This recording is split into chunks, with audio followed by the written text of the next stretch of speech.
I was devastated when I found out my wife had been in bed with another man twice and was about to do it again.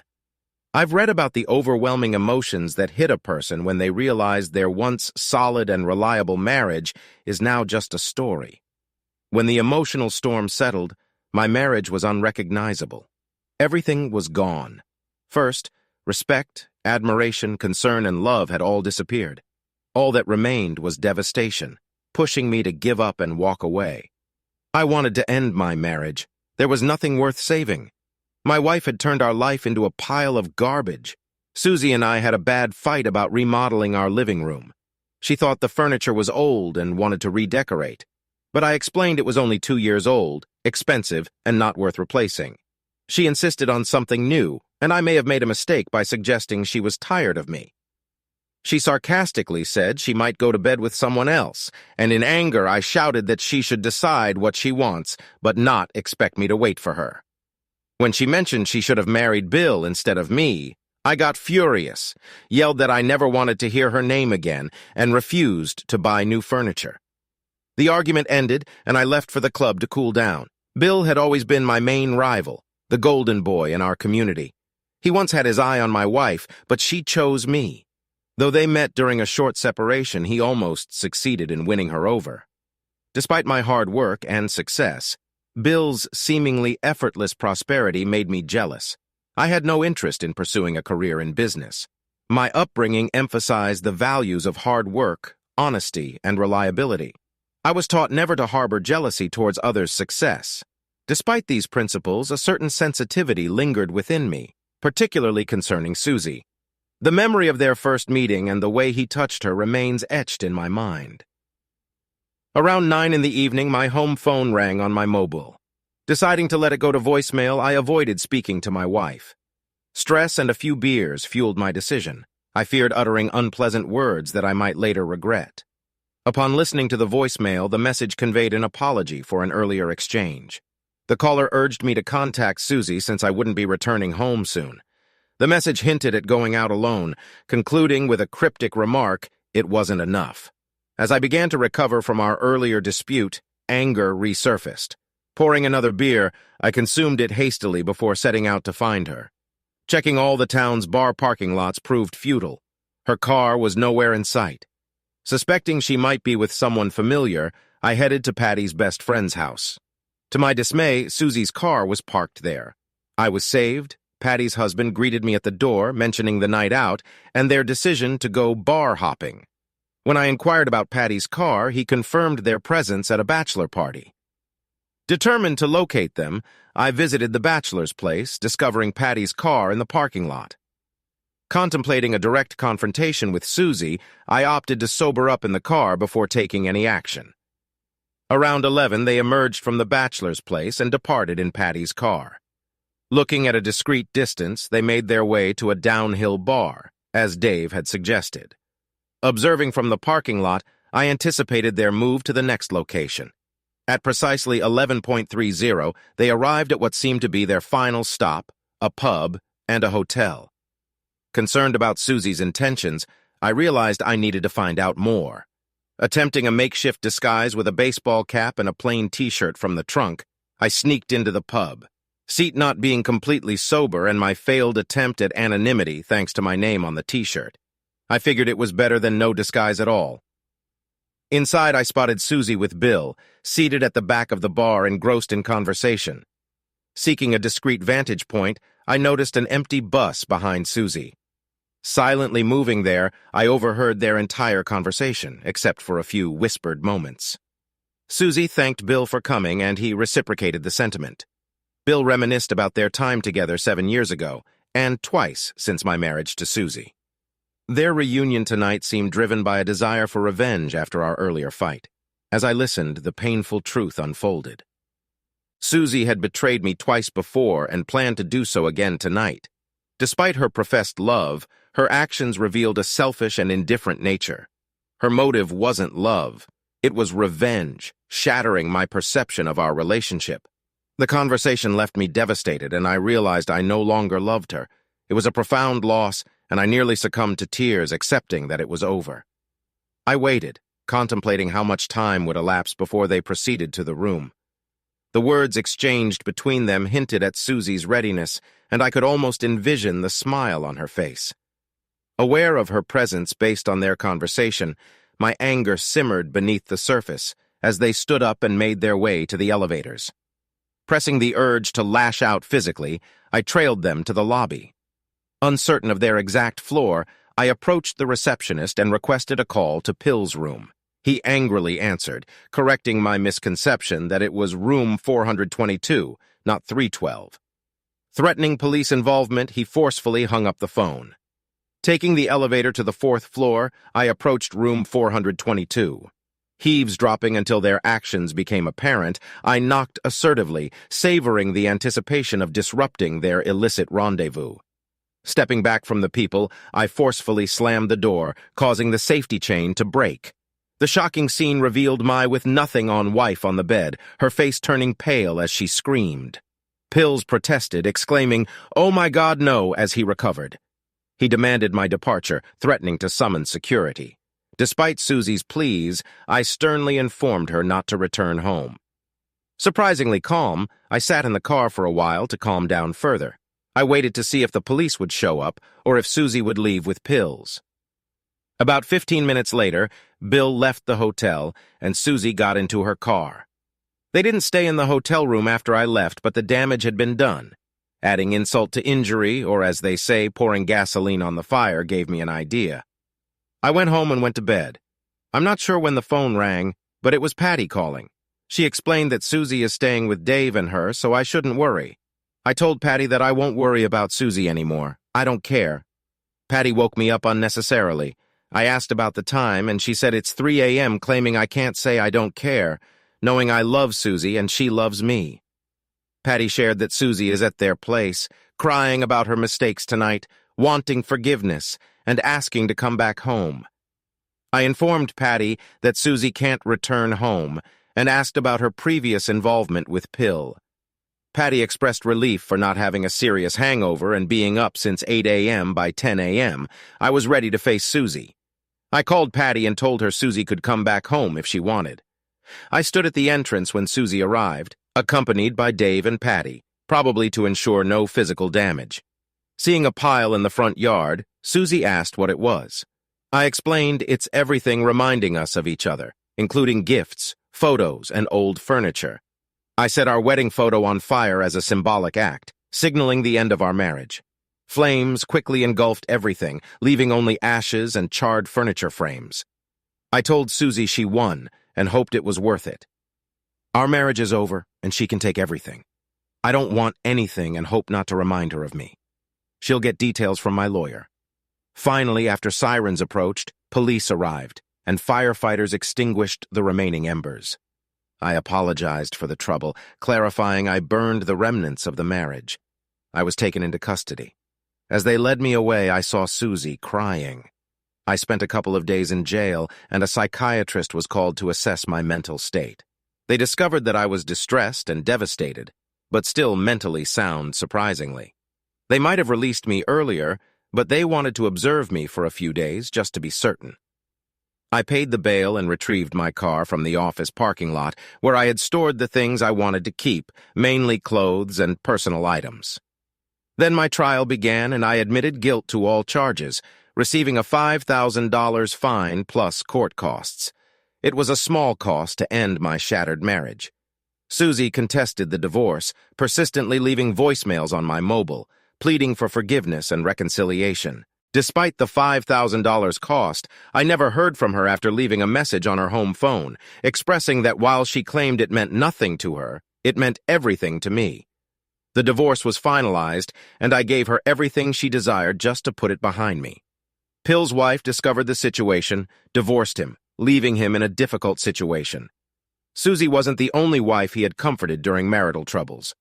A couple of weeks after finding him with his wife in a hotel room, I encountered Pill in a bar. I suggested he might face a serious accident when his divorce was finalized, and he started selling off his remaining possessions. Soon, he left town, and not many people seemed to miss him. Occasionally, I bump into Susie on the streets, and she apologizes, asking if I'll call her to talk. I just nod and walk away. To this day, I haven't called her, though she continues to ask. Maybe someday I'll decide to call her. Story 2. My wife and I have been together for 2 decades. We first met during our freshman year of high school and have been inseparable ever since. We shared many milestones, from losing our purity to each other to attending prom and even going to the same college after graduation. After finishing college, we got married and settled down to build our life together. Having a family was always part of our plan, and when we secured good jobs, we decided to make that dream a reality. Fast forward 11 years and we now have 2 kids, own our home, and are on a path to early retirement for travel and other experiences we've longed for. Everything seemed like a dream until tragedy struck. My sister-in-law was diagnosed with lung cancer. She was not just family, but also my wife's best friend. My wife supported her throughout her fight against the disease, but sadly, she eventually passed away. It was a devastating blow to our entire family, my wife especially. My sister-in-law was a beacon of light in our lives. My wife took it the hardest because they were incredibly close, sharing everything from shopping trips to personal secrets. I stood by my wife during her grief, helping her navigate through the toughest period of her life. After about 6 months, she started to recover. During her mourning, she read through her sister's journals and notebooks, trying to understand the emotions and provide support. What hit my wife deeply was the feeling that her sister hadn't accomplished enough in her life, taken too soon. Reading the journal entries made my wife realize her sister's unfulfilled aspirations. Motivated by her sister's untimely departure, my wife expressed a newfound determination to live life fully. She wanted to travel, experience skydiving, and savor every moment. I wholeheartedly supported this mindset, aligning with the reason I had been working 60 hours a week since college to retire early. In the coming weeks, my wife embraced this philosophy, taking pottery classes, teaching herself rock climbing, and even planning a bungee jumping adventure for her and our son. It seemed like she was fully embracing this new adventurous lifestyle. I didn't pay much attention to it. I felt happy for her as she was recovering from the loss of her sister. However, one evening after she returned from the climbing gym, her behavior seemed different. Before that, she had been enthusiastic and positive about embracing a new chapter in her life. After dinner, when the kids were in their rooms, she took me out to the patio. We shared a couple of glasses of wine and gazed at the stars. Towards the end of our conversation, she brought up the idea of both of us having a hall pass. For those unfamiliar, a hall pass in a committed monogamous relationship is a one-time opportunity for both partners to have closeness with someone outside the relationship. I was completely taken aback by her suggestion. It seemed to come out of nowhere. So I asked her why she was bringing it up. She reassured me that she loved me but felt like she might be missing out on a part of life because she had only ever been with me.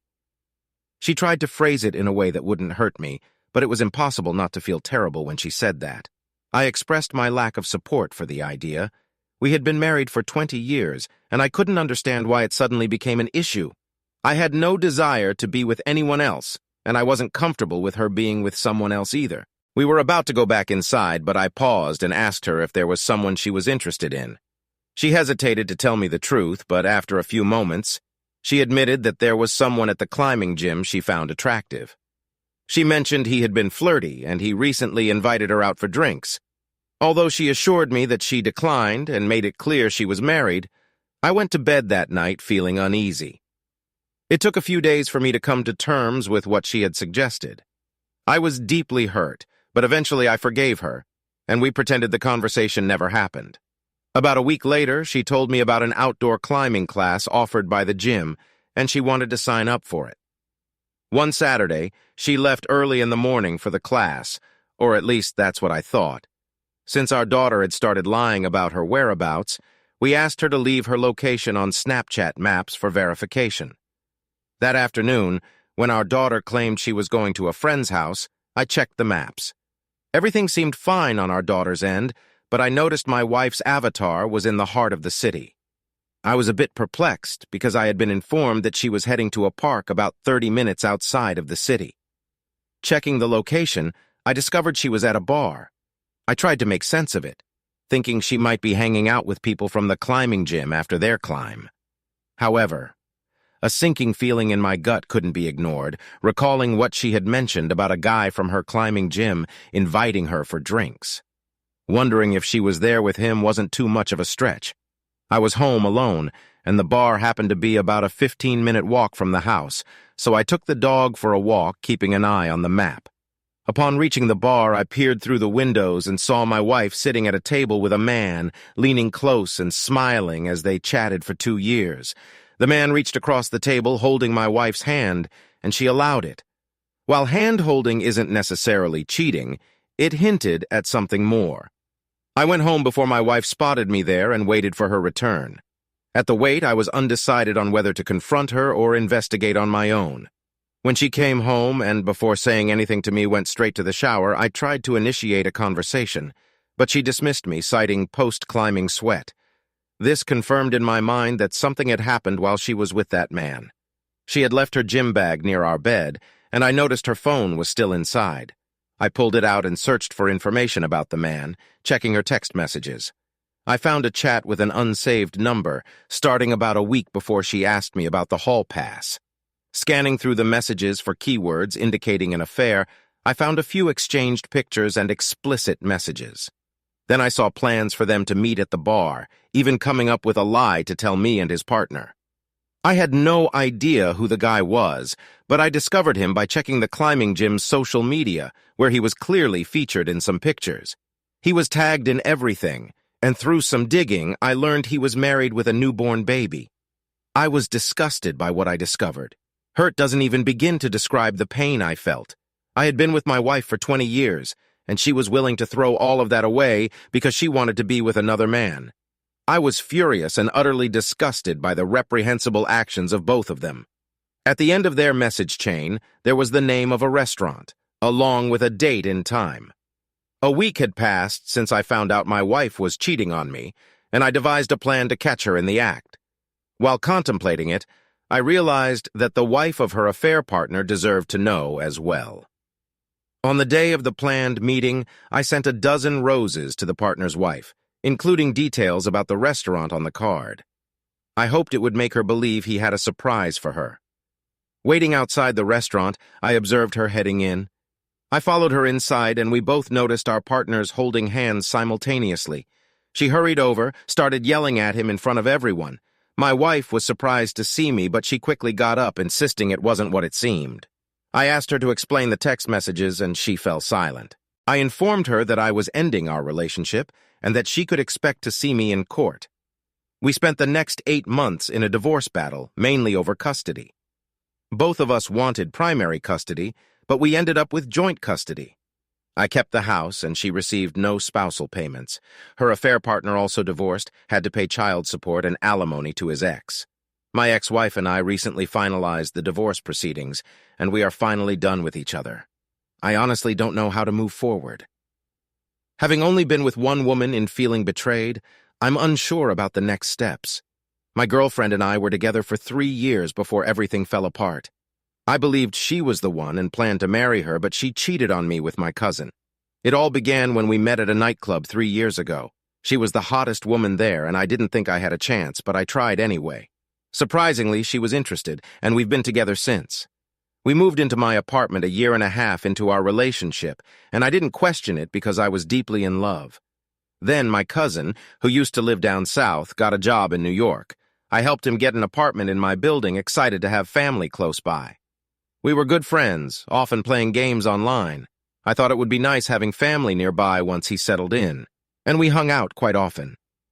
He never hid that he found my girlfriend attractive, but I never thought he'd act on his feelings. I never noticed anything going on between them while I was around. They respected each other's space. A few months after he moved in, I was grabbing coffee with a friend, and my cousin showed up with his new girlfriend, who happened to be my girlfriend's work friend.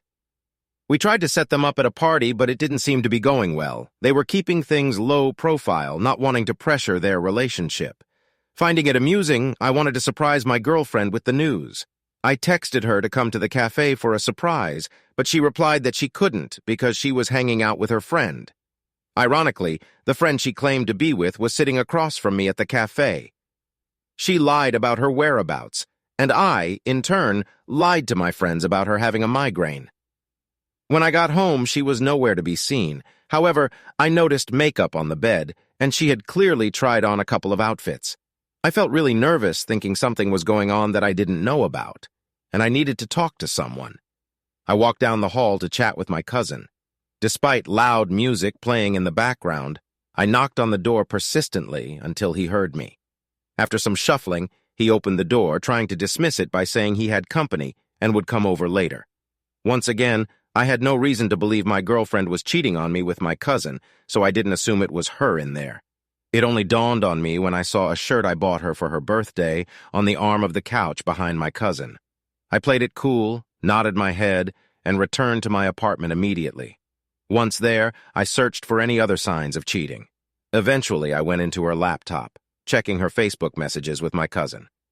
Doing that completely shattered my heart. In the messages, my cousin asked her what she liked about me.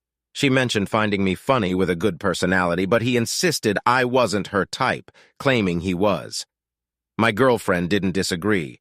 They were extremely flirty, and at one point, she messaged him the classic just got out of the shower message.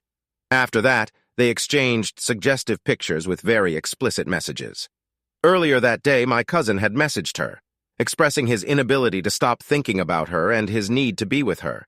He instructed her to come up with an excuse to visit his apartment, and she did. Realizing it was over between my girlfriend and me, I decided to cut my cousin off entirely from my life, leaving no trace for everyone I knew. I captured screenshots of everything I saw, sending them to myself just in case my girlfriend attempted to lie. Fortunately, my name was on the lease, and hers wasn't since she moved into my apartment. This meant I could at least kick her out. When she came home a few hours later, I immediately told her to leave. Confused, she asked why, and I revealed that I had discovered her involvement with my cousin. I insisted she vacate the apartment or face legal action. I left for the night, giving her a 48-hour notice to leave. During my absence, both she and my cousin called me numerous times, but I ignored every call. Meanwhile, I gathered all my relatives in a group chat and disclosed everything about the situation. Everyone, including my cousin's parents, expressed deep disappointment and offered apologies, though they weren't directly involved. I received several messages from my cousin, calling me a coward and claiming family members labeled him a pig. I didn't care. He was indeed a pig. Since my girlfriend and I shared many friends, I created a group chat and informed them of the incident. They were shocked and firmly sided with me. Some girls in the chat revealed that my girlfriend had tried to call them seeking a place to stay. Despite feeling bad, they declined, as they didn't believe her actions were justified. Returning 2 days later, I found my girlfriend had left the apartment. Unsure of her whereabouts, I discovered that she stayed with my cousin. However, their personalities clashed, and he kicked her out after a week. After that, I lost track of where she went. I guess I learned that you really can't put your trust in just anyone, not even family. I'm Jason, and I had a 5-year relationship with my ex-girlfriend Bella. We met at a unisex salon where she worked as a hairdresser, and we hit it off from the start. Although I liked her initially, I never expected our connection to grow into a deep love. After several visits to the salon, I gathered the courage to ask for her number, and she agreed, since we were already familiar with each other. The typical story unfolded. We went out, got to know each other, and eventually fell in love. Our decision to not rush into settling down early stemmed from my past heartbreak with an ex-girlfriend. I wanted to take things slow with Bella. After 5 years of dating, I felt it was time to make our commitment official. 2 months before the wedding, Bella surprised me with the news that she was pregnant. While it wasn't part of our original plan, I welcomed it as a blessing. Initially, Bella and I had agreed to wait 3 to 4 years after marriage to have a child. She had experienced 2 feticides in the past, and I wanted to avoid that for her. Despite the unexpected joy of impending parenthood, planning a wedding and expecting a child simultaneously wasn't easy. Bella insisted on the grand wedding she had always dreamed of, with an expensive venue, gown, and other costly elements. While she had saved money for the wedding, I thought it made more sense to allocate our budget towards securing a home for our growing family and addressing other essential needs. However, she believed in making our wedding a once-in-a-lifetime event, arguing that we had many years ahead to focus on our child. After considering her perspective, we proceeded with the wedding she envisioned. We booked the venue, paid for the cake she desired, and she covered expenses like her gown, hairdo, and other necessities with her bridesmaids. Despite my internal reservations, I was genuinely excited about the upcoming events. I was about to marry the woman I loved, and I was thrilled that, in our 5 years of dating, she had never betrayed my trust. I thought she was a faithful partner who would stay true to me as we aged together. Unfortunately, I was mistaken. I delved too deeply into the future while my present was already a mess.